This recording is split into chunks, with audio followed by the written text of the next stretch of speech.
ஸ்கூலுக்கு டெய்லியும் என்னடா லஞ்ச் பண்ணுறதுன்னு குழப்பத்தில் தானே இருக்கீங்க. ஒரு நாளைக்கு இந்த பொட்டேட்டோ ரைஸ் பண்ணி பாருங்கள், செம்ம டேஸ்டியாக இருக்கும். உருளைக்கிழங்க தோல் எடுத்துகிட்டு இந்த மாதிரி நீல வாக்கில் கட் பண்ணிக்கோங்க. கட் பண்ணிவிட்டு ஒரு 2 to 3 டைம்ஸ் நல்லா வாஷ் பண்ணி எடுத்துக்கோங்க. அதுபோல் ஆனியனையும் இது போல் ஒரு மாதிரி ரோலாக கட் பண்ணிக்கோங்க. தக்காளியை விதை இல்லாமல் நீல வாக்கில் கட் பண்ணிக்கோங்க. 2 பச்சை மிளகாய் கீரி போட்டுக்கோங்க. கருவேப்பிலை, இவ்வளோதான்.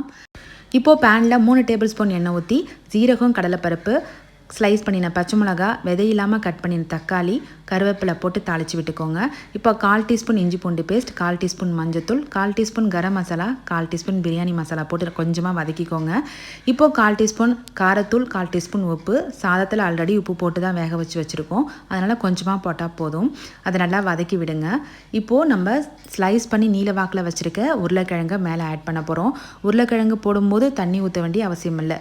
தண்ணி ஊற்றுனீங்க அப்படின்னா குழன்னு ஆகிடும். ஸோ அதை மாதிரி பண்ணாமல் நம்ம ஆல்ரெடி உருளைக்கிழங்கு நல்லா ஒரு 3 டைம் வாஷ் பண்ணி தான் வச்சுருக்கோம் இல்லையா, அதனால் குழப்பு இருக்காது. இப்போது மேலே மறுபடியும் கொஞ்சம் எண்ணெய் ஊற்றி மூடி போட்டுட்டிங்கன்னா நல்லா ஈவனாக குக் ஆகிடும். நீங்கள் மசிச்சு பார்த்தீங்கன்னா சூப்பராக அப்படியே நல்லா வெந்து போயிருக்கும்.